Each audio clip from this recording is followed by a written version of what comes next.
Hey everyone, sorry that I'm having to meet with you in this kind of context. It's not what I wanted at all for the day. This week I've been fighting the flu and I thought I would be better by Sunday. It actually looked like I was doing better come Friday, and then Saturday, today when I'm recording this, I seem to have relapsed. My fever has spiked back up, and I'm only able to stand up right now because of the miracle of modern day medication and if I do not move too much. But I really wanted to wrap up today's message series, and so we're going to talk just very briefly. Now, I'm currently banished to my guest bedroom, and so you may hear my kids playing in the background and run around screaming a little bit, and I apologize for that. But let me just be honest, like this whole flu and sickness has really been a wrecking ball to my week, which is kind of fitting as we're talking about wrecking balls in this series of just ways that we can just naturally bring about a reckoning in our own life, not in a good way, but like just destruction in our life. So we've looked at 4 out of 5 ways so far that the Bible tells us that we can easily destroy our life. So the first one was to live without healthy boundaries. The second one was to live just for yourself, to make yourself happy. The third one was to surround yourself with some bad company, people who are going to encourage you to do bad things. And then the one we looked at last Sunday was to be careless with our words. Well, today the one we're looking at is kind of the one that captures all of this, because if you do the previous 4, you will do this last one. And at the same time, this last one, if you do it, it will in turn lead you to doing the other ones.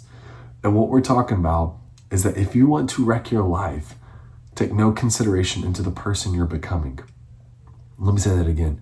If you want to wreck your life, take no consideration into the person that you are becoming. Now, we do this in a variety of different ways, and you might be sitting there thinking, Mason, I do take consideration into the person I'm becoming, but we oftentimes do it in a more negative mindset. And what I mean is, you make a mistake and you sit there and you're like, gosh, this is not the person I want to be. I'm a better person than this. So we do it on the back end, but I'm talking about we need to take consideration into who we are becoming. Now, this is not about a 5-year plan. Sometimes we think about, well, here's my 5-year plan. Here's what the success and achievements and work I'm going towards. This is not about your 5-year plan of what you want to achieve. This is about your 5-year plan on who you want to be. So if you want to wreck your life, take no consideration to the person you want to be and just focus entirely upon what you want to achieve. Now, Scripture is full of wonderful testimony of individuals who are great case studies for this.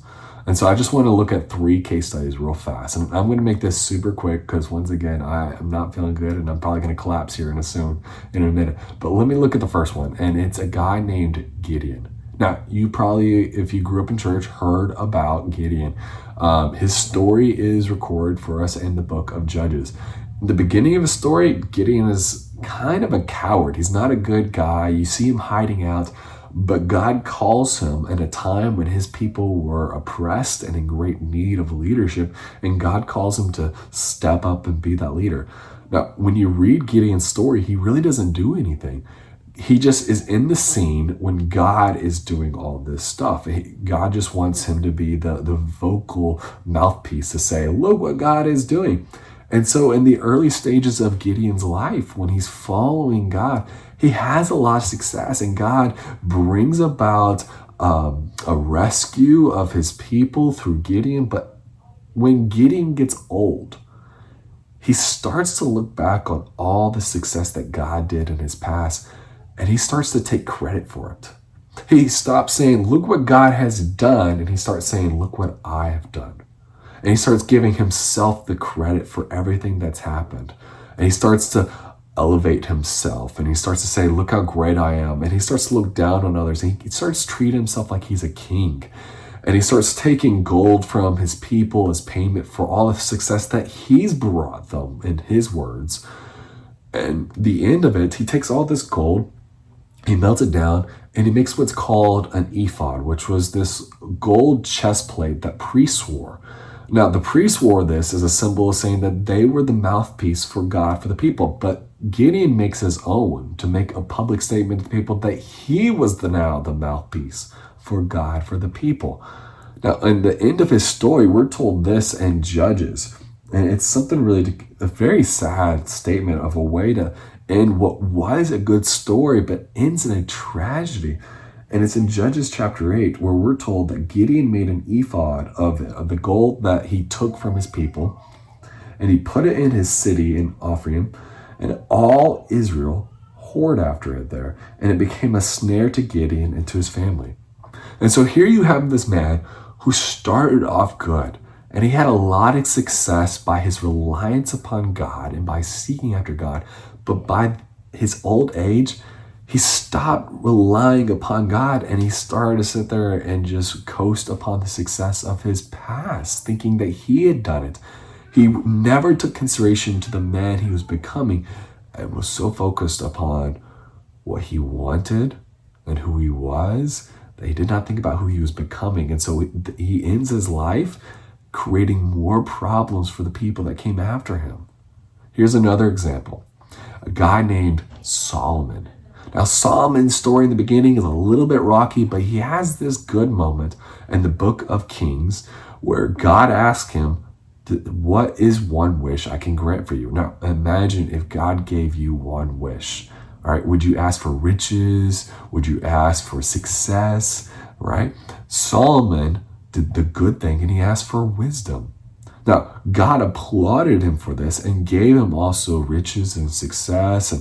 And Solomon, he goes around building up the infrastructure of his people. He establishes their border. He creates decades of peace. He boosts the economy, that turns this tiny little place of Israel into a superpower in the land.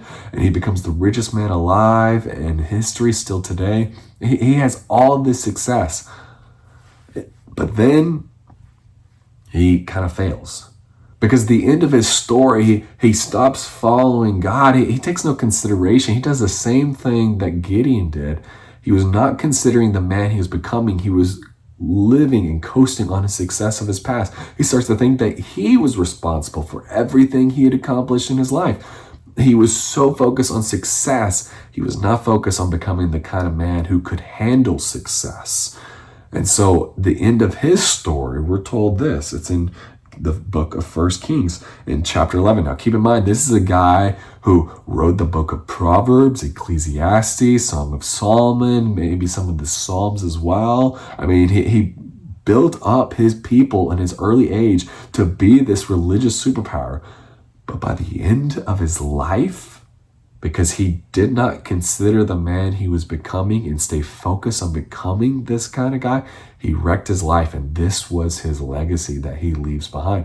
It's recorded for us in 1 Kings chapter 11, where it says, "For when Solomon was old, his wives turned away his heart after other gods, and his heart was not wholly true to Yahweh his God, as was the heart of David his father."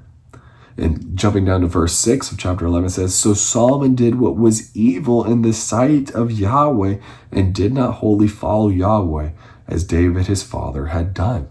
So here we have our second example. If you want to wreck your life, take no consideration to the man you were becoming. That's what Solomon did. He did not consider the kind of person he was becoming, just like Gideon did not consider the person he was becoming. But they were so focused on what they wanted in the present and so focused on what they wanted to achieve and the success they wanted that they did not consider whether or not they were becoming the kind of person that could handle that success. Let me bring up the third example, a guy named Paul. Now, when you read the New Testament, it's very big on the guy named Paul, right? It speaks on Paul almost as much as it does on Jesus, right? Paul was this guy who the beginning of his story, it's recorded in Acts chapter 8, and he's not a good guy. In fact, he is seen as a guy who made a living hunting down Jesus followers, dragging them, kicking and screaming back to Jerusalem to have them killed. Not a good guy and not a good start, but he thought he was great until one day he encountered the resurrected Jesus and everything changed for him. And so the story of Acts from chapter 8 to the end of the book is following Paul and this transformation that God is bringing upon his life and the things that God is doing through Paul that should make us remember over and over, this was the guy who was once hunting down Jesus followers. And now not only has he become a Jesus follower, but he's one of the leaders of Jesus followers. And he's one of those who are building churches. And so one day it comes up where he's about to be arrested. He knows his ending is final. He knows he is going to be arrested. He's going to face the same punishments he once brought upon people decades prior. But here's how he handled it. It's recorded for us, his response to when he knows he's about to be arrested. It's recorded to us in Acts chapter 21. Everyone around him is weeping. Everyone around him is trying to plot and figure out how can we get out of the situation. We know the guards are coming. We know they're about to arrest you, Paul. But here was Paul's response to all this. In chapter 21, it says, Then Paul answered them, What are you doing, weeping and breaking my heart? For I am ready not only to be imprisoned, but even to die in Jerusalem for the name of the Lord Jesus. This was a man who he had his sights from the moment that he met the resurrected Jesus. He had his sights on becoming more like Jesus. He talks about it in his letter to the Corinthians that he trained himself every single day with the heart not to achieve more success, not to plant more churches, not to do more things, but to be the kind of person that God had called him to be, because he was consumed with this single fact, to know Jesus and be known by him. He talks about that in the 3rd chapter of his letter to the Philippians, that this was what his life was all about. He considered everything else rubbish compared to this singular pursuit, to be the man who people would say on his tombstone, he knew Jesus. That was the kind of man that he was so adamant in becoming. And he encouraged other people to do what he had been doing his entire life. In his letter to the Corinthians, he says this. He says, Be imitators of me as I am of Christ. This was his motto. This was the example that he lived by. Christ wasn't just the guy who got him to heaven. Christ was the example of the guy who he wanted to know and to be known by. He was the guy that he wanted to be like. His whole life was about this focus. Everything that came of it, all of the success of his ministry, it didn't matter to Paul. What mattered was being the man that God had called him to be. And the world was different because of it, because he had this pursuit in mind. And he knew what this called for him, that it called for him to be more intentional about building the virtues of Christ in his life than it was about building any sort of worldly success. The kind of success that Gideon and Solomon and so many today still try to build. He was more concerned about building the virtues that look like one who had been with Jesus. He writes about them in a letter called the letter to Galatians. And here's what he writes, that these are the things that we should be considering whether or not we're building them in our life. It goes like this. He calls them the fruit of the Spirit. He says in chapter 5 of his letter to Galatians, he says, But the fruit of the Spirit is love, joy, peace, patience, kindness, goodness, faithfulness, gentleness, self-control. Against such things, there is no law. So oftentimes in life, we're so focused on achieving that next thing. And that could be a good thing, right? It's a good thing to motivate ourselves to achieve degrees and career goals and family goals and financial goals. And those are all great. But we need to take equal consideration as well to becoming the kind of people that can handle those successes in life.